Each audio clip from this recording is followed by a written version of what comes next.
how to do an in-depth player analysis, how to find undervalued players for stolen bases, plus a complete look at all of the players gaining and losing value around baseball as a result of the MLB trade deadline deals.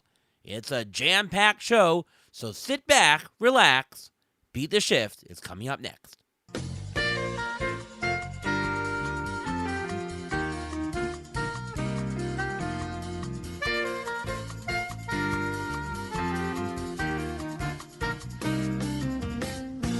And welcome to another episode of the Beat the Shift podcast. I am your host, Ariel Cohen, and with me as always is Ruvain Guy. How are you, Ruvain? I'm doing great. How are you doing today? I'm doing fantastic. Softball going really well. Summer season, we're undefeated in a bunch of leagues. Pitched a 9-0 shutout last night. Had Adam Ronis come to the last couple of Sunday outings and cruising through that. Nice to have him at the games. So a fun summer indeed. How about you, Ruvain? Well, my softball team actually clinched a playoff spot this week, and I guess that's the only baseball I'm really paying a lot of attention to because the New York teams have really nothing to pay attention to now. Oh, boy. How depressed are you from the Mets? I mean, I know that mathematically it's the right decision to sell off, but it's just so many in such a short amount of time. I mean, Brandon Nimmo now has insomnia just thinking about it. How are you holding up?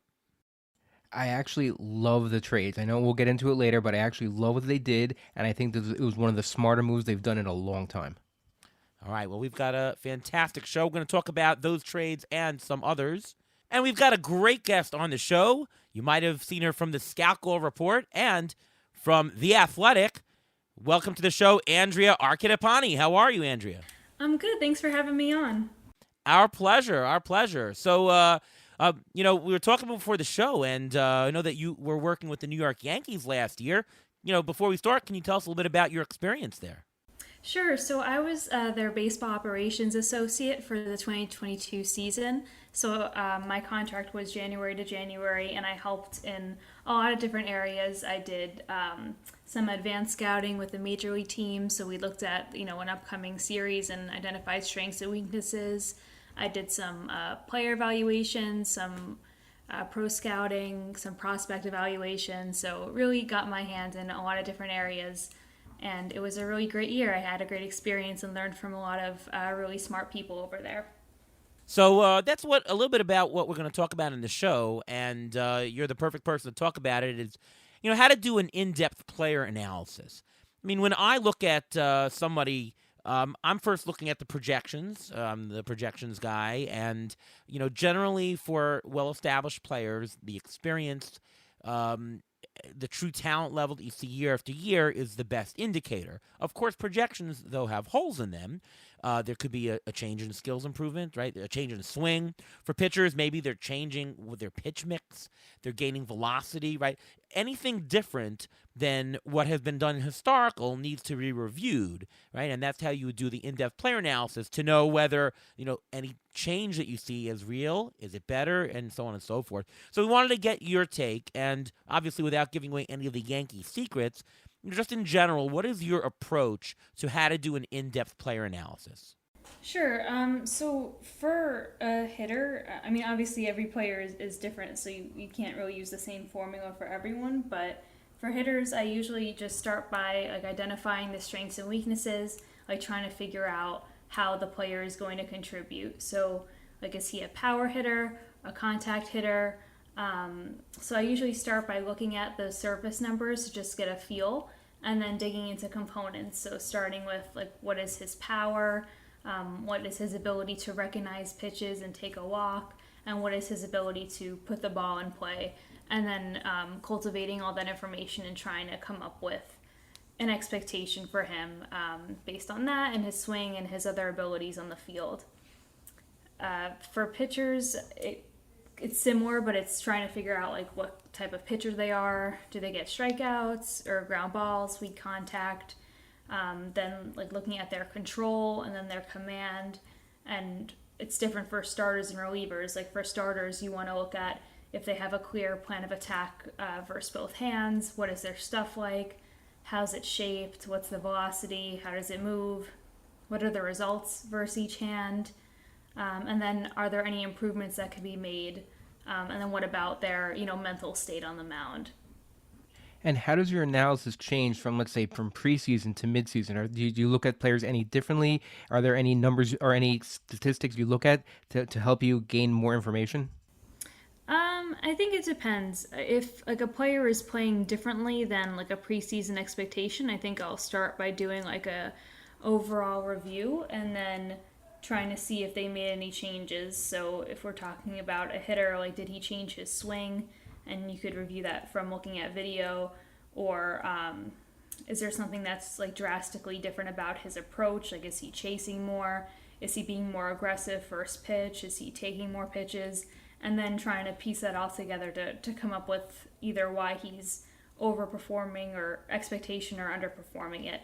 For pitchers, that could look like, did they add a pitch? Did they change the grip on a pitch? Or is it moving differently? Are they using it differently? So there's a lot of different avenues you can go down, but the first step is noticing that there was a change. Yeah. For pitchers, and tell me if I'm wrong, velocity is still one of the single biggest indicators that you can look at in terms of component-wise. And I look at it, I should say, strikeout minus walk rate in season to determine if a pitcher has improved their skills or not. Would you say that those two things are some of the most important things to get the very quickest, one stat fits all on whether a player is succeeding or not? I mean, I think those are all important things, but I'm personally against like a one size fits all approach, just because like there are slower velocity pitchers that Sure. do very well because their stuff moves so much. But yeah, I would say in general the strikeout rate matters. But if just because someone's strikeout rate is low doesn't mean they're not doing something else right. Like they might be getting a 70% ground ball rate. So you just need to be careful. Like if someone is looking at that kind of stuff, not to make a quick conclusion. But yeah, walk rate is a big deal too. And if someone's velocity starts ticking down randomly, that's a flag to raise. Sure. Now, what do you do different when you're looking at established veterans versus rookies or second-year players? Because to me, it's very, very different. Old school players who've done it, you know what you're getting. Rookies, to me, it's about looking what they're doing in the minors, seeing if that translated into the majors, seeing what their potential is. How do you handle the difference between the two? Again, I think it really depends for me from player to player. Like sometimes you have veterans, like you said, who know what works for them and you know what to expect from them. But other times you'll have players who like have been up and down or haven't been using their skill set to their best ability. Or maybe they're with an organization that hasn't unleashed like a certain feature of their skill set yet. And for those players, you can dig a little deeper to see if there's any room for improvement or if there's something they can be doing better. But for rookies, it's similar, but then there's also an awareness, like you said, that they're reaching a new level of talent that's harder than their experience in the minor leagues. And just like when prospects jump levels, like from low A, high A, double A, whatever, rookies also need an adjustment period. But I'll say that isn't like a blanket grace for them. Like meaning like if you're to analyze a rookie, you can't just blame all their struggles on like reaching the majors. There's often a weakness that's being exposed at that level that they'll need to make an adjustment for, and the best players are the ones that find a way and make that adjustment. So when evaluating them, it's important to find that weakness and then see their ability to adjust real time in order to figure out whether or not they're going to be in the majors for an extended amount of time. And one other type of player is a foreign player. Let's say a player comes from Japan, and you don't know how that's going to translate to American baseball. How do you analyze that type of player? Like, let's say when Kodai Senga's came over, or when Otani came over originally. How do you analyze and compare different countries and different leagues?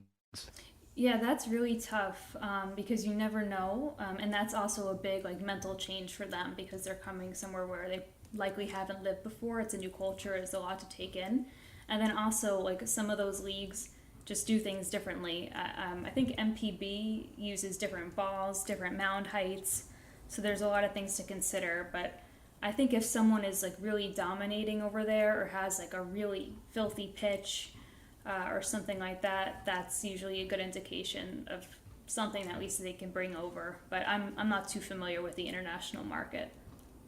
You recently had an article about stolen bases and players who might steal more than expected, and pitchers are going to be run on, and so on and so forth. Let's talk about players and stealing.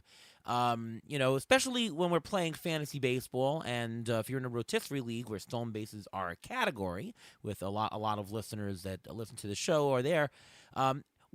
What can you say to the listening audience is some good methods for finding some undervalued fantasy players who are going to, in terms of stolen bases, players who are going to steal more than expected? How can you tell when somebody's going to take the next step? Sure. Well, I think an obvious way is, are they fast? But anyone could figure that out. So like, a Trey Turner obviously is going to steal a lot of bases, or, Corbin Carroll. But I think the undervalued ones are the ones that have really good instincts.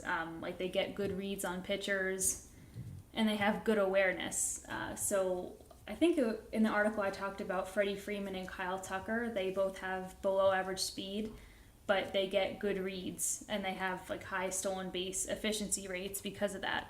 So just keeping an eye out, like when you're watching a game and noticing, like, does that player consistently get good jumps?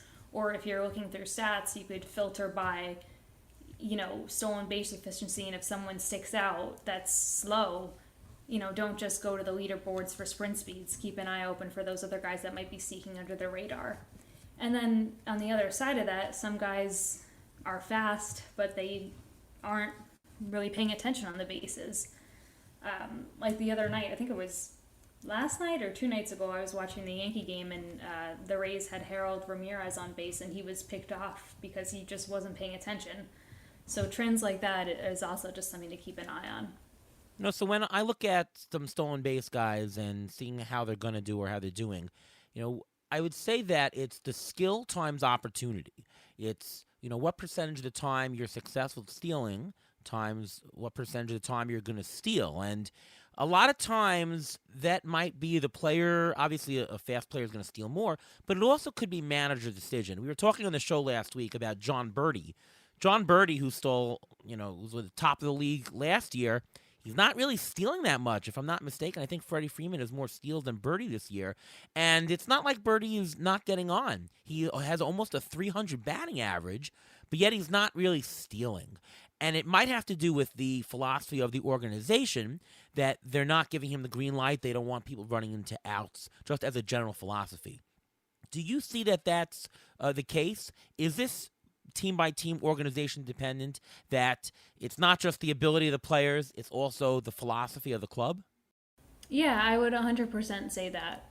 So, like, one of the major projects that I worked on last year with the Yankees was, like, getting them to steal third base more, because that was an area that they hadn't really gotten too involved in. And so that in itself was an organizational effort to improve that part of the game. So I'm sure that happens in other organizations too, whether, they figure maybe it would be more value for us not to run in certain situations, or maybe we should be more aggressive on the bases. So yeah, I would definitely say it's important to be familiar with like the organizational trends regarding stolen bases. And before we go on, it's time for the Injury Guru's Trivia of the Week. Now, this trivia question is actually going to be a two-pronged question, and I think you should be able, Andrea, to get at least one of the answers correct. First question is, and we're going to talk about pitchers and how they can hold them on, how they hold on base runners, and who's easy to run on. Can you name, there are 3 pitchers who have allowed a total of 20 stolen bases this year in the majors. 3 pitchers. Can you name them? Oh, dear. Well, first of all, I want to caveat this by saying I'm terrible at trivia. But okay. I'll try my best. 20 stolen bases. Noah Syndergaard? That's one of them. Very good. Oh, okay. I know he's very slow to the plate. That's why yes. I guessed that. Let me think. By the way, my only answer was Noah Syndergaard. Yeah, that's usually everyone's answer. Yeah. Okay. I'll give each one of you. I'll give you a hint for the next 2. One was traded during the during the trade deadline, and one plays for the White Sox. Is the White Sox Clevenger? No, he's up there, but not that high. Was it Scherzer? No, it was Rich Hill Oh, who was traded. He's lefty. allowed 20, and lefty, which is odd. And Michael Kopech, he's allowed 20 stolen bases. But on the other side of it, the catchers. There are two catchers who are in the top 5 of runners caught and caught stealing percentage. Which two catchers in baseball fit that mold of being one of the guys at the top of the caught stealing percentage rate, top 5, and the top 5 of runners actually thrown out? Is it? Oh gosh, I'm trying to think who has a good arm here. Jonah Heim? No. It's not our boy Alvarez, is it? Francisco No, Alvarez? he hasn't. No, he hasn't had that many opportunities yet. Murphy? No, that's a good guess, but no. Patrick Bailey, San Francisco. He's caught 26 base runners. I'm sorry. He's caught 19 base runners, and he's got a 38% caught stealing Wow. rate. And Connor Wong is ranked third in base runners thrown out with a 30.9 caught stealing rate. So my question to you then is this: how much does the catchers play into it? How much do the pitchers play into it when it comes to stealing? A big part. There's a lot to consider for each one of those players. I would say for pitchers, like I kind of hinted at for Syndergaard, you need to know their time to plate. Do they have something that makes them slow, like a big leg kick that they don't get rid of when there's someone on base? Hold times, like do they change their hold times? Is it that's a little harder with the pitch clock now because you can't vary your hold times too much, but it is something to keep an eye out for. And then similar to when you have someone on base, like their awareness of the runner. Like there are some pitchers that just ignore runners on, especially relief pitchers. So, how often are they using their pickoff moves? Do they look a lot to the base? Or like I said, do they just ignore whoever's on base? And then for catchers, how good is their arm, and then how good is their accuracy and their pop time. So those are all things that you want to be aware of when you're stealing a base. But just because you have a good catcher behind the plate doesn't necessarily mean you're not going to steal, because it's very difficult to have like a strong and accurate throw every single time. So I wouldn't say, never steal against certain catchers, but maybe proceed with caution against some. Ruvain, in fantasy, are you looking for each weekly lineup? Are you looking at the opponents that teams that players on your fantasy roster are playing to see whether, this is a team you can run on, this is a team you cannot? You can run on the Red Sox, so if you've got stolen base guys playing against them, get them all in your line. Are you looking at that? In DFS, I would be. I haven't been doing that this year, really, in weekly lineup setting. What about you? I've been doing it a little bit, but it's kind of hard to do that because with all the injuries you have for your roster, sometimes you have to play those guys. But if you don't have to, then yes, you do look at the catchers, and you should look at these numbers. They're available on Baseball Reference. You can look these up. Who's thrown out the most guys, and who gets run on the most. You can look all this information up too, and it gives you an advantage just knowing that, okay, you know what? Maybe the team philosophy, even if they're a running team, like let's say they're the Reds or a team that steals a lot of bases, maybe they won't run as much because they're more inhibited, either because a pitcher has a good pickoff move, whether the catcher has a good arm. So I do occasionally look at this, especially when it comes to a coin flip, when it comes to picking players. Yeah, same question to you, Andrea. Do you think that this should be a fantasy decision as in terms of pitchers and catchers to run on when you're looking at setting your weekly lineups? If you're looking for a few extra points from a stolen base, then maybe. But if I'm being totally honest, I haven't played fantasy in 2 years now, so I haven't been checking. But yeah, I think it is if you have the roster space for it and you're not like subtracting, a ton of power or something else that can get you a more substantial point value, then yeah, I think it is worth looking into. Is that frowned upon while you're working with the Yankees to play fantasy baseball? Is that frowned upon? Well, I wasn't allowed to. It was in the contract, so that's why I haven't been that active with that. Yes. No, I'd imagine that. All right, let's talk trade deadline. couple of quick thoughts, and then we'll get into some of the details of some of the interesting prospects, and we'll talk about where you might be able to pick up some value in players with more playing time. But my quick thoughts are lower volume this year in terms of trades and lower in terms of importance of trades. I mean, the two biggest trades could have been Scherzer and Verlander. Like, is that really the most important ones? Maybe. That's certainly the high-profile ones we saw, but we've seen bigger ones in the past.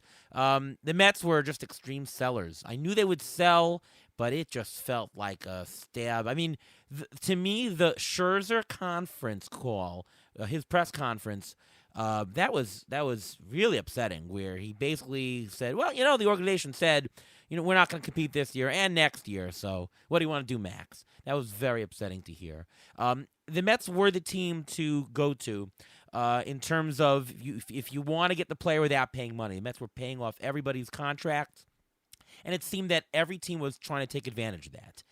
The teams didn't want to increase payroll, but they were okay with giving those prospects, and so that it worked out. You had a good seller's market, a good buyer's market for that type of asset where it's just prospect, no money, no taking on money. I was also surprised the Angels, surprised that they went for it, and they rid themselves of their entire farm. I mean, if they don't sign Ohtani, then what do they got after that? They've got an older Mike Trout and no prospects coming up. So I was very, very, very puzzled by that. And in general, I saw a lot of teams say that we're not going to trade or acquire, that we're just going to go with what we have. We're not going to hurt ourselves for next year, do our best. There were few teams that just went all in, we're buying, or we're all in, we're selling. It was much less. But that's what you would imagine when you have more playoff spots, that you get more teams in the middle. Ruven, what about you? Quick thoughts on your take on what happened in the trade deadline. Yeah, it was actually a very interesting trade deadline. I don't remember one being like this in a long time, because you never really have a big market team like this, like the Mets, selling off like they did. So that was a big thing. But you mentioned the Angels. I think the Angels went for it on purpose. I think they wanted to show Ohtani that, listen, we're close, we're going to push for it, and this is their selling market. This is their selling themselves to Ohtani to re-sign with them. And I think because they did that, I think there's a good chance that Ohtani will re-sign with the Angels, just because the Angels are willing to go for it. And listen, they're going for broke right now. Like you said, they emptied their farm system. So, it didn't make any other sense why they would do that, except maybe just to tell Ohtani that we're going to go for it. And I also really liked what the Orioles did. They got a good starting pitcher. They got Zach Flaherty, who actually pitched very well today. He already got them a win against the Blue Jays. I think the Orioles are turning out to be the team to beat in the AL, and just having that extra starting pitcher there was great. I was very curious. You mentioned about some teams not doing anything. There were some teams that are on the border, on like 2 games out, 3 games out, and they did nothing. I mean, the Yankees, they got Kenyon Middleton. That's not a needle changer for me. Andrea, what do you think? What are your thoughts on the trade deadline? Yeah, I agree with a lot of the points that were brought up. I'll add that for the Mets, it's an interesting strategy what they've been doing, because it's so unique in terms of taking all that money and sending it to these teams. But I thought that the Astros in particular took really good advantage of that. They essentially have Verlander for, I forget how much, but it was maybe $40 million at most that they would have to cover for him if he does both options. But that was just very impressive to me that, there's all these articles about like how much prospects are worth, and you never know like what they're going to end up as, but they have now strengthened something on their team that already was a strength. So I thought that was a really impressive move. And then to address some of the other teams that you brought up, I like the Orioles. They added a pitcher. I was hoping they would add also like a higher leverage pitcher, but it was a really tough market and a very competitive market for a lot of guys. And then on the other side of that, there weren't like really any hitters available this deadline, which I thought was very unique.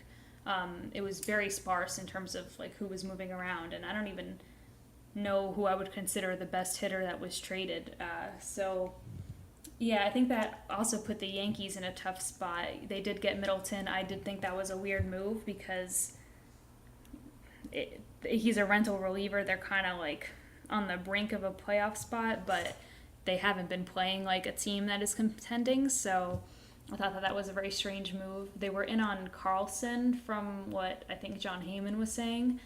But yeah, I thought that actually would have been an interesting move if they added Carlson and maybe traded Bader or like done something like that, like a buy and sell kind of move, like one of those in between teams. But that wasn't the direction they went. Yeah. I was very surprised the Mets traded Scherzer and Verlander because in order to do that, you have to have the Mets taking on an exorbitant amount of money, but they obviously showed that they would.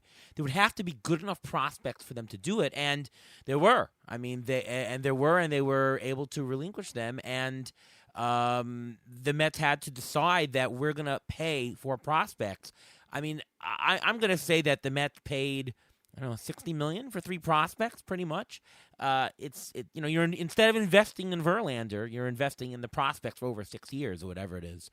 But they did the math, and they probably did overpay. But for the Mets, I think that it wasn't the issue of the money; it was the issue of we need the talent. So they were willing to go the extra dollar. We're talking a lot about the Mets, but the Mets were really the forefront of the whole thing. Let's talk about the prospects being traded and maybe some of the interesting prospects and their timelines. Mets got Luis Angel Acuna, who's 21 years old, middle infielder, although we're talking before with Ruvain and thinking maybe he drifts over to the outfield and takes over at center field at some point. He could use a little bit more power. Right now, the comps are more like on Ozzy Albies rather than his brother, but should be good. Mets also got Drew Gilbert and Ryan Clifford from the Astros, both top prospects. Gilbert, strong hitter, very strong arm. Clifford, younger, probably more upside than the other. He's got power. I think he homered today. And the Mets also got Marco Vargas in the Robertson trade.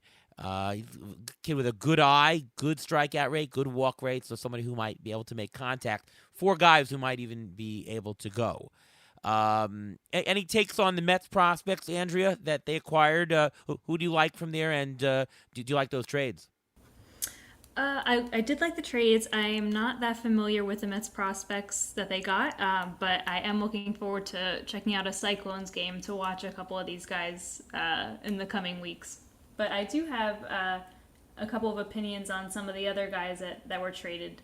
I think Drew Rom went to Seattle from Baltimore. I thought that was a nice addition for them. He's like a weak contact pitcher. He gets ground balls on his sinker splitter combination. He's got historically above average control, and they added him to the 40-man. So I think that it's a possibility that he takes some innings as soon as this season, or if not now, then likely early on next season. And then the Rays traded a top prospect of theirs, Kyle Manzardo, to Cleveland, and he's really skyrocketed through the minors. He's done very well. He's in AAA now. He has power. He could walk, and he could really achieve that next level if his hit tool reaches its potential as plus, which a lot of people who have seen him play thinks that it will. So I don't think they have a need to rush him, but I do think that he is major league ready as soon as next season. Ruvain, what about you? Any other takes on prospects being traded?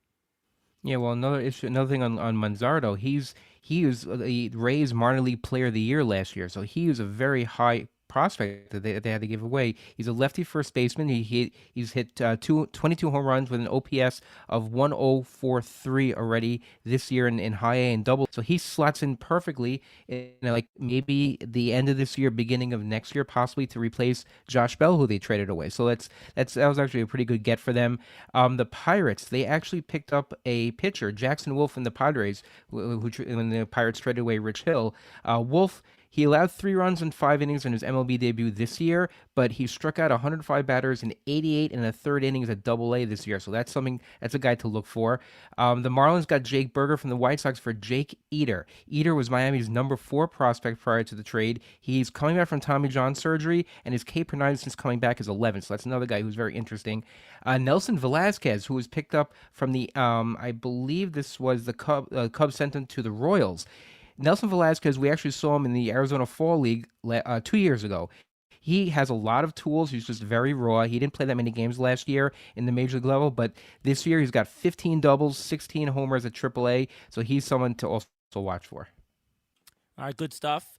let's talk about more fan perspective in terms of what players are going to gain or lose value. Mostly from playing time, I would say, but it could be also from different role, different change in park, team context. Maybe you get a better RBIs and runs and a better lineup, so on and so forth. Let's go around by division. I guess we'll go around the room here, but why don't you start first, Andrea? In the NL East, who are the players that are going to gain and lose value for you for the rest of the season? Sure. Let's see. For Miami, I think that they, like you said, they added Josh Bell, so less playing time for Yuli Gurriel at first base, and they're both righties, so they can't even really platoon there. They also added Jake Berger, but I don't think that that's going to have a major impact on John Birdie because he's pretty much already been used as a platoon with Joey Wendell. And I think he'll move into more of a utility role moving forward. For the Phillies, they added Michael Lorenzen, which was a great add. But I'm not sure whether or not they'll stick with a 6-man rotation or maybe push Christopher Sanchez out, even though he's been doing pretty well this year. And then my last note here is the Nationals. They have an open spot at third now, and they've got their prospect, Jake Alou. I'm not sure if that's how you pronounce his name. To take third, or Carter Kieboom, who at this point might just be out of favor with the club. They've been giving him a chance for the past few years, and it hasn't really been clicking. But I don't know if either of those players on the Nationals end are going to provide a ton offensively. Yeah, just one correction. I think Josh Bell is a switch hitter, so I guess he would platoon. But you're right, Gurriel will lose playing time either way. Ruvain, anything to add on the NL East? Yeah, because the Mets traded away David Robertson, it creates an opening for closer. Now, I don't know who wants a closer on a bad team, but Brooks Raley's has been closing. I actually thought he was going to be traded because he's actually a pretty good lefty. And Adam Ottavino's there also. He can get some more save opportunities. And the reason why they didn't trade Adam Ottavino is because he is a quote-unquote New York guy, and he has a player option, and he actually wants to come back to the Mets next year. So I think that's one of the reasons why Ottavino wasn't moved. But if you need a closer, I guess Brooks Raley is the one who got the most opportunities so far. Yeah, David Peterson and Tyler McGill for the Mets are going to now start. So for deeper leagues, that's interesting. Mark Vientos also is going to get more playing time, so take a look at that. AJ Puck loses value. If you thought he was the closer, he's going to lose saves to newly acquired David Robertson. And he's still going to get some save share because Robertson can't go every day, but that works. And as you said on the Nationals, there's no one worth playing. So they all gain time because Candelario was traded, but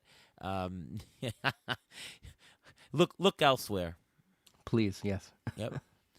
All right, let's go to the NL Central. Ruvain, why don't you start? Okay, I'm going to start with the Cardinals, who were a seller. They traded away Paul DeJong, and when they traded him away, they actually activated, and well, they had some injuries, and they activated Tommy Edman, but I think Mason Wynn may get called up. We mentioned him, I think, last week. Mason Wynn may get called up. He may play some shortstop there, so that's something to be interesting in down the future because they may just want to see what they have there. Sticking with the Cardinals, I guess Gallegos is the closer now because Helsley's still on the way back from injury, and Hicks is gone, so I guess Gallegos is the closer by default. He had a little rough patch there in the middle of the season, but he's actually done pretty well in the last couple of outings, so that's something to look for. And we mentioned Heimer Candelario. He was traded to the Cubs. He's in a better lineup, which is good, but Patrick Wisdom, if you had him on your bench and you want to use him for power, he may end up losing playing time. All right, Andrea, anything to add to the NL Central?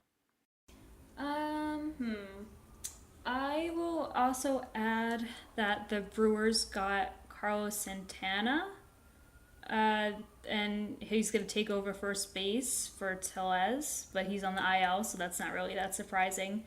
But yeah, I don't think I have a ton else to add here besides maybe Tyrone Taylor being the odd man out, but he was already being used less and less following like May.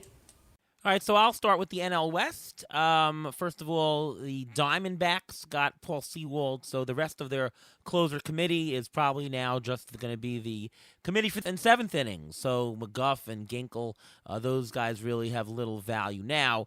Colorado, Justin Lawrence is probably now the full-time closer. So if you didn't know whether it was him or Pierce Johnson who was traded, it's now Justin Lawrence. Not that the Rockies are a great source of saves, but if you're in a deep league, why not? The Rockies are going to get more playing time from players because they traded away Randall Grichuk and C.J. Cron. Again, it's another situation of, do you really want these guys? But they do play in Colorado, so they are going to have more than average. Jerklin Profar should gain more time. He has the most upside. That's somebody who's interesting. Otherwise, at first, we're going to platoon like Toglia and Montero. Probably not worth it. We mentioned Arizona in terms of the closers, but Tommy Pham, I think actually he's going to lose playing time because he was starting to get a lot of playing time with the Mets. And the rest of the Arizona outfield probably each are going to lose a little bit of playing time as they distribute it going forward. And lastly, the Dodgers, Lance Lynn, that's now a much better situation. He's now going to be in a better ballpark with a better team. Maybe they'll fix him a little bit. Lance Lynn should be a value increaser. I think if people were ready to get rid of him, maybe not. And we mentioned Ahmed Rosario last week. He's going to lose some playing time on the Dodgers, but a much better lineup situation. Overall, I think he might be interesting. Maybe they jog him. Maybe they get him right, and he all of a sudden goes on a tear and starts stealing bases and hits for high average again. So I'm interested in him. Just check him out. Anything to add, Ruvain? We'll go to you first to add on the NL West. Yeah, I got one other player. The guy from Pitcher List, the pitching pirate, Ryan Yarbrough.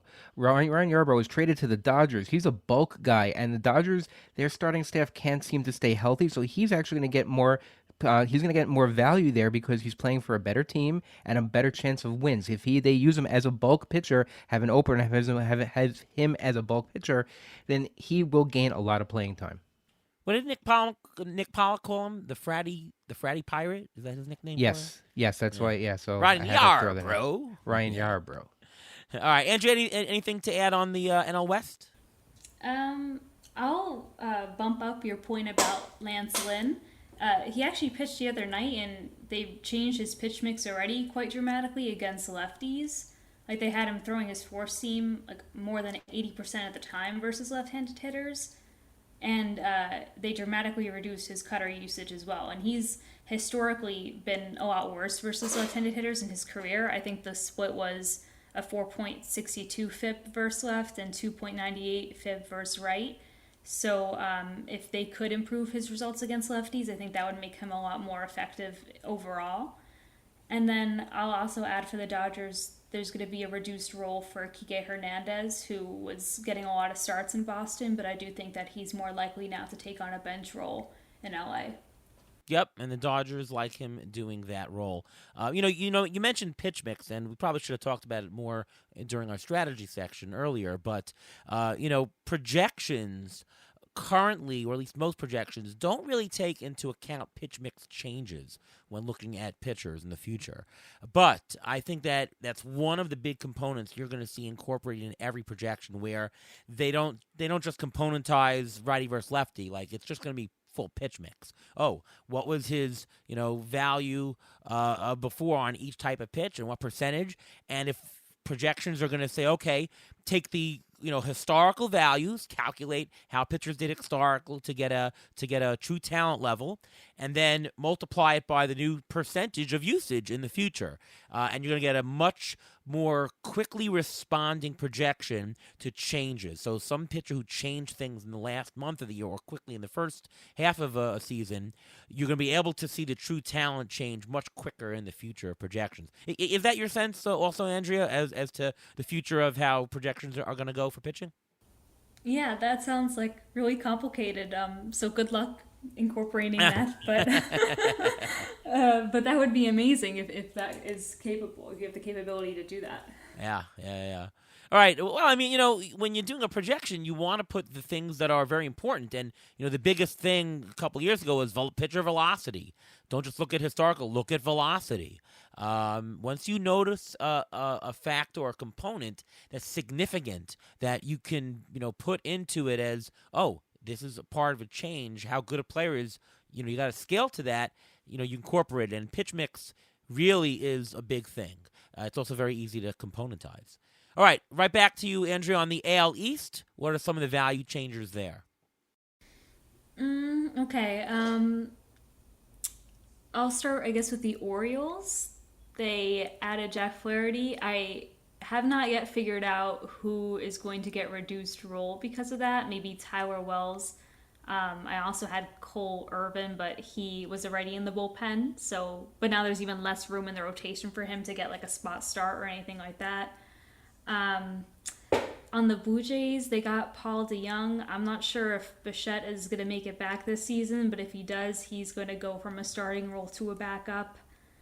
The Rays, they got Aaron Savale, which was a nice add, but because now Shane McClanahan's on the IL, I don't think that that's going to impact playing time for anyone. And the Yankees only got Middleton, so I don't really think there's a lot of movement there. Yep, no, good stuff. And I think Flaherty, he already did it today. He looks good, and I think the change of scenery, the better ballpark, that's going to help him a lot. I think it's a very nice. Ruvain said it already. It's a nice pickup for him. Anything to add to that? Yeah, with Aaron Savali, if the Rays want a pitcher and they go after a pitcher and they trade someone like they did, they must see something in him that we don't. Just like they saw something with Zach Eflin. So don't be surprised if you see more value coming out of Aaron Savali. Yeah, like what the hit rate on Rays and their pitchers have been pretty high. If you want to gamble on a pitcher that might gain value, maybe it's a guy that the Rays traded for. So I'm with you on that, Ruvain. Right back to you, Ruvain, on the AL Central. Go through it. Okay, I actually got two situations. I got Luis Patino, who was traded to the White Sox. Well, now he may actually get a full-time shot. They may when he was in the minors before, he was shuttled up and down, up and down. Now he's actually going to have the White Sox want to see what he has. So I think he's going to get more playing time. So if you want to take a gamble on someone, he's not up in the majors yet, but I can see him being called up in the next few weeks just because the White Sox don't have anyone else right now. And another guy is Carlos Hernandez, the new closer, or the hypothetical new closer for the Royals. But same goes as any other closer for a bad team. Do you really want to invest in him? I mean, the first time he came in a close situation was against the Mets, and he gave up a 2-run home run to Francisco Alvarez in the tie game. So I don't know how much he's been pitching well this year, but I mean, going after the third closer for the Royals, I'm not really that interested. Yeah, other closers in the AL Central, Gregory Santos looks to be the new closer for the White Sox. We'll see.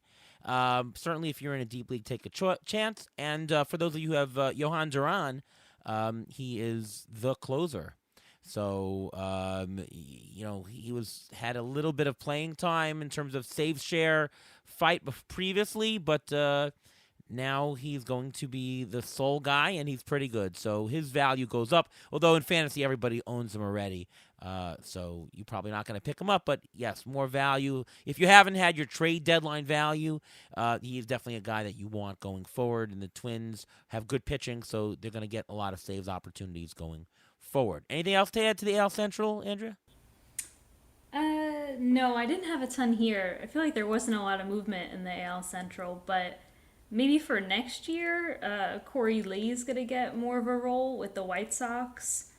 But he's kind of in the same boat for me as some of the others in terms of I don't know what he's going to contribute, so maybe he's not worth a pickup. But yeah, I just figured I'd add it.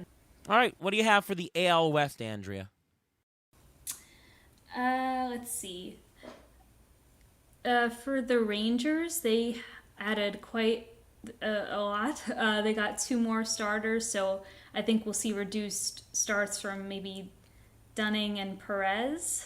And then we'll see maybe Austin Hedges cover Heim's injury. So even though he was a backup already, I don't think there's going to be a major change in role there. And he's a framer. He's not an offensive catcher. So I'm not sure that really matters for fantasy pickups. For the Astros, I think we're going to see less of a role for Blanco, and I'm not sure how to pronounce this name, so apologies. Brandon Bielak. I think they're going to get spot starts, but not as frequently as they have been with the addition of Verlander. And then for the Angels, I don't think there's going to be a major change in role. except maybe Trey Cabbage doesn't get as much playing time as he has been as of late because of the acquisition of CJ Cron, and they they just have a lot of position players on their roster that don't have a ton of flexibility. There's only a couple that have options, so because of that, I think that he's going to kind of take a back seat for now. I think Mickey Moniak might lose a little bit of playing time to Randall Grichuk. And you might see maybe Moustakas losing a couple of bats here and there, assuming Rendon is healthy. That's a big if. But yeah, those are the major changers. Obviously, Grichuk and Cron had a pretty good ballpark before, so probably a value decrease, I would say. We talked about Andres Munoz. He's also going to be the sole closer with Paul Sewald going. I had Munoz in 3/4 of my leagues, and I actually held him all season long. So hopefully that turned out to be the right thing. He was touted as one of the better potential closers, so we'll see how he goes in that role. I'm curious, Ruvain, what do you think about Verlander and Scherzer? Are they value gainers or losers from the trade deadline? Verlander is an obvious gainer. He's been pitching well to begin with before he was traded. That's why the Mets were able to get so much value out of him. Scherzer, I'm a little more concerned because if you look at all his peripheral numbers, they all seem to be on the decline, and not a small decline, like a big decline. So I think the reason why the Mets traded him because they didn't want him for next year, because if the decline already began there, I'll be a little bit nervous. Playing in Texas, he'll probably have a chance for more wins as long as he doesn't pitch like Kobe Lewis, and give up 4 or 5 runs and go 7 innings with 9 strikeouts. You got to hope your offense can carry you, and with Jonah Heim out, that could be a little bit of an issue. But I think Verlander, his value goes up a tick, and I think Scherzer, his value goes down a tick. And you had mentioned that CJ Cron and Randall Grichuk losing some value because they're not in Colorado anymore, but they're in a better lineup now. They're with Ohtani. Sure, Trout's sure. around the corner. Because they're in a better lineup, they may get a chance for more runs. They may get a chance to be in more RBI situations. So I think Grichuk is a bigger gainer, and I think Cron doesn't. I think he just stays the same. I don't think he gains or loses that much because of the lineup issue. Yeah, there's a trade-off there, but usually from Colorado, anywhere you go, even if it's a better situation, it gets worse just because it's Colorado. But we'll see. We'll see. All right, let's do a little waiver wire. We're talking about players who you might want to pick up for your teams this week. Andrew, we'll start with you. Who is a waiver wire pickup for you this week? So speaking of Andres Munoz, I had him as a waiver wire pickup since he's now slotted to be the Mariners' closer, and he's more than capable of that role. He's got a plus slider, 100-mile-per-hour four-seam, really high strikeout rate, and a high ground ball rate. So he was actually one of my favorite relievers heading into the season, and I think that he is a great pickup on the waiver wire. Yeah, interesting how they also had Sewald there, and they went with Sewald as the closer. Well, Munoz was also hurt early in the season, so maybe things just went naturally. If he wasn't hurt, maybe he had a bigger save share earlier on. I don't know, but now he's the sole closer, and he's a good one. Ruvain, any waiver wire pickups for this week? Yeah, you mentioned a couple of them already. You mentioned David Peterson and Tyler McGill. David Peterson, they haven't been named as starters, but they probably will be starters because the Mets traded away 40% of their pitching, of their starting pitchers. So David Peterson, who's been pitching well recently, he's only 7% owned in CBS leagues right now. He's definitely a guy you can get. Tyler McGill, I'd be a little more hesitant to, only because he hasn't been pitching that well in the minors. So if you want to guess on or take a gamble on one of them, I think Peterson would be the better one. And another guy who I want to mention, who's 26% owned in CBS, Logan O'Hoppe. He had surgery for his shoulder, for his non-throwing shoulder for a labrum tear earlier in April. He's actually beginning a rehab assignment possibly next week. So if you have a catcher who's injured or you need to replace a catcher, let's say at Jonah Heim, this is a guy you may want to get because he's available in a lot of leagues, and it looks like he's going to be coming back sooner rather than later. That is a good one. I'll add, John Birdie is only 25% owned, and I mentioned he's a 300 batting average guy, and he's getting lineup reinforcement, so it's a better lineup. He's got great multi-position eligibility down the stretch. He might be interesting even in 12-team leagues. With him, Josh Bell, a lot of your teammates might have dropped him, but I think maybe a change of scenery will do good. He had a monster debut the other day for the Marlins, so I kind of like Josh Bell as a re-pickup. The other guy I'll throw out there is J.P. Crawford, surprising me. He's 40% owned on CBS. Nothing special, but he's like a 15 home run, decent average type. He should steal more than he does. I don't know why he doesn't, but he's good for a handful of steals every year. He's a guy who just, if you need some basic production, rather than just try anybody, and he's in the middle infield, J.P. Crawford, you could do worse. Let's do some pitchers in the pitcher preview. Andrea, who's a pitcher that you might want to pick up this coming week? I have Kikuchi, Blue Jays, because they're playing the Guardians. I think he's slated to start on the 8th. Just because the Guardians have like a lefty-heavy lineup, and they struggle against lefty pitchers, and Kikuchi is more effective versus left-handed hitters, so I thought that was an interesting matchup. And then I also had Dylan Cease against the Yankees on the 7th, because they struggle hitting breaking pitches, and he's got that plus slider. Ruvain? I got two. I got Mike Clevenger, going to go with the theme here of pitching against the Yankees. Mike Clevenger, in his last 3 starts, he's 1-1, but he's got a 1.76 ERA and 10 strikeouts in 15 innings. Right now, if the schedule stays the way it is, he's supposed to pitch against Luis Severino. Why not? He's only 31% owned in CBS. I think he's definitely a guy you should think about. And in much deeper leagues, if you want to take a stab at this, I think, Andrea, you mentioned him, Jake Irvin. He's pitching for the Nationals. He's only 6% owned in CBS, but he's pitching at home against Oakland. He's been okay. He's been decent recently, his last couple of starts. He's 1-0 with a 4.5 ERA, but he's got 18 strikeouts in 18 innings. So if your ERA and whip can take the hit just a little bit, this is a guy who may be able to actually get you a win. I'll throw out 3 people. Wade Miley, he's back. He's been really good this year, by the way.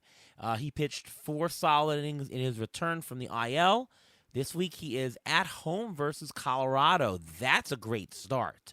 I like that a lot. He's actually to start the following week, although it's tough. It's at LA Dodgers and at Texas. It's tough. But I actually like him for this one start. And I might even hold him, even if you don't want to play him. I know we have a rule that if you don't want to start a guy in a 2-start week, why is he on your team? But he's coming back from injury. Maybe hold him down the stretch. Adrian Hauser also gets Colorado this week. I like that start. He's been doing great. I lied. I'm going to mention 4 instead of 3. Dakota Hudson. He's back. He's been great. He's building up. He now is at 7 innings. He had 7 strikeouts in the 7th, 3 earned runs in Minnesota. Quality start. He gets at Tampa Bay this week. Then he's 2-start versus Oakland and the Mets. Sorry to say this, but the Mets is a good start. So I would do that. And how about Johan Oviedo for deeper leagues? He is heating up. He's giving you a lot of innings and a lot of strikeouts. So if you're in these deeper leagues, innings and strikeouts matter. He's versus Cincinnati this week, and he's at New York Mets the following week. So Johan Oviedo, interesting. Anybody else? Any other players before we move on? Anyone against the Mets. Anyone. This past week, the Mets were swept by the Royals, and the Royals pitching staff completely shut them down. I mean, Brady Singer threw 8 innings of shutout ball. I mean, he's good, but not that good. So there are certain teams now, especially the ones who sold off. I mean, I wouldn't count the Cardinals as much because they sold off, but they still have a pretty formidable lineup. But teams that really sold off, or you saw that they sold a lot of pieces, I think those are the teams you should target your starting pitchers against. Oh boy, it's so depressing, Ruvain, when you say this. Oh. Listen, but you have to listen. You roll with the punches. If you're a Met fan, you're used to this already. This is just common. This is, it happens.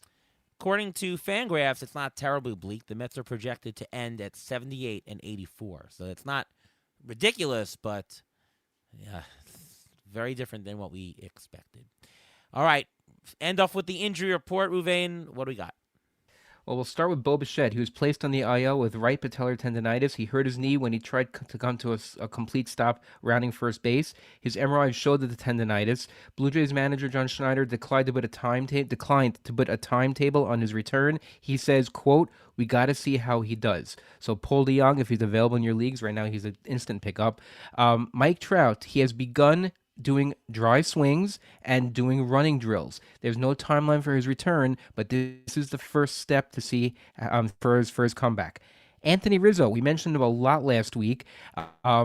He was put on the IL because of a concussion. He said he's experiencing fogginess after a game on Sunday. He still played 2 games after that, which I'm not really understanding why. He said he noticed he was more tired, but attributed it to the grind of the season. He mentioned waking up feeling hungover and occasionally forgetting the number of outs. Testing showed his reaction time was slower. He said, I just don't, I didn't just forget how to do this all of a sudden. So I don't know how long he's going to be out for. This is from a concussion back in May with Fernando Tatis. He's going to be out for a while. If you want to take a chance on Jake Bauers, go ahead, be my guest. Jonah Heim, he was placed on the IL with a left wrist tendon strain/tear type of thing. It happened during a swing. Season-ending surgery is a possibility, but they're going to try to rest him for 2 weeks, see how he does. Mitch Garver will get some more playing time, obviously, there. Marcus Stroman was placed on the IL with right hip inflammation. We don't know when it happened, but it may be a reason why he hasn't been pitching so well recently.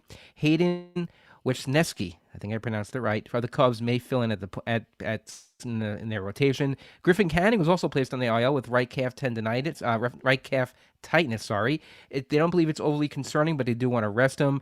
Joe Ryan was placed on the IL with a left groin strain. We don't know how bad it is, but Dallas Keuchel. Yes, Dallas Keuchel is still a Major League Baseball player. He was called up, and he's actually going to start. And Andrea, you did mention about Shane McClanahan. He started experiencing tightness in his forearm. They got an MRI, and as of this taping, we don't know what's going on, but he is on the IL, and you have to listen for news because he may be a drop in almost all leagues, because if he's out for 2 months, which is a possibility, that may be the end of the season for him.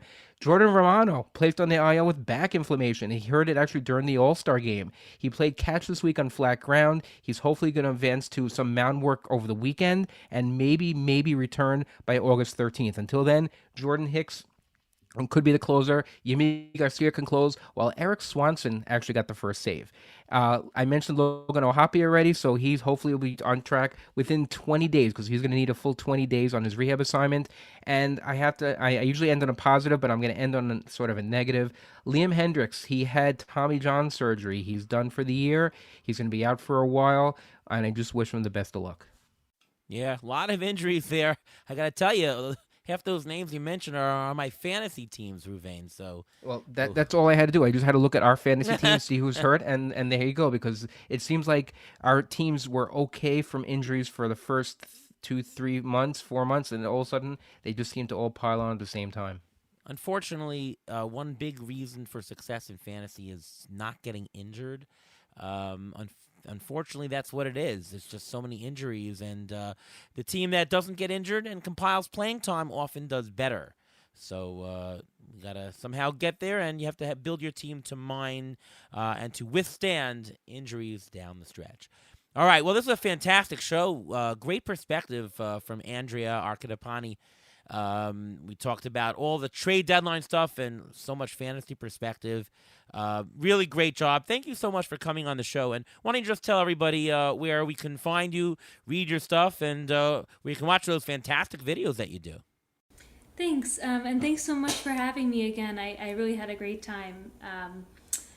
You could find me on Twitter at ScoutGoReport, same handle on YouTube, and I post a lot of video breakdowns on players and what to expect from them moving forward, or I highlight changes they made. I also do some roster construction stuff.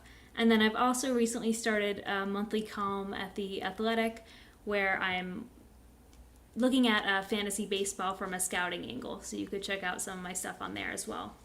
Well, all I would tell you is that Nando DeFino at The Athletic knows who to hire really well. Everybody who Nando hires is successful and does a fantastic job.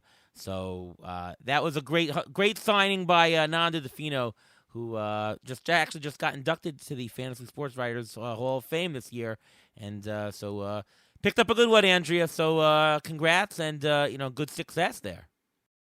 Thank you so much. Yeah, he's been super nice to me so far. So I'm hey, Nando DeFino here. Hey, is that his voice? we love Nando. I haven't spoken to Nando in a while. Hope Nando is doing fine. All right, Ruvain, what about you? Tell us about your stuff. You can follow me on Twitter, or X, whatever you want to call it, at MLB Injury Guru, where I tweet out injury updates as they come, who's next up, and what's going on with the players and when they're going to be back. You can also follow me on Rotoballer. I have a weekly article coming out every week discussing the injuries to try to help you manage the fab for that week. Yeah, Nando DeFino here again. No, I'm just kidding. It's Ariel Cohen here. I love doing the Nando voice, though. It's Ariel Cohen here. Fangraphs, Rotographs. I'm at Rotoballer as well on Twitter. Or should I say X? Are you guys using the term X yet or no? That's not a thing yet. I totally forgot it was called X until Ruben just said it. No, that was the first time I ever referred to it as X. I'm still referring to it as Twitter, even though you can't retweet anything. When you try to retweet, it actually says repost now. So just be on the lookout for that. Yes, Repost? take a look. Yes. Re-exit. I'm Xing. I mean, you guys good with this brand change or what? Why is he doing this? Tweet is a verb already, you know? Well, anyways. On X, I'm at ATCNY, or that's Twitter. We all know it's Twitter. And, of course, the Beat the Shift podcast. You can listen each and every week. We'll be going to the end of the baseball season, and we should be strong there to help you through the rest of the year. Down the stretch, it's crunch time for everybody. Last 2 months of the year, you might be on vacation at some point, but check your lineup, see what's going on. I got to tell you, a couple of years ago, I didn't check my lineups once, and you forget to set them, and 1 week is a big deal. So don't do that. Always set your lineups, or get a friend to do that. Make sure a friend does that. If you want advice about fantasy, get a friend involved. Partners. This way, somebody's always managing it, even if you can't be there physically. So have a great summer, everybody. Have a great stretch run. We'll see you next time on the Beat the Shift podcast. Thanks again to Andrea, and we'll see you soon.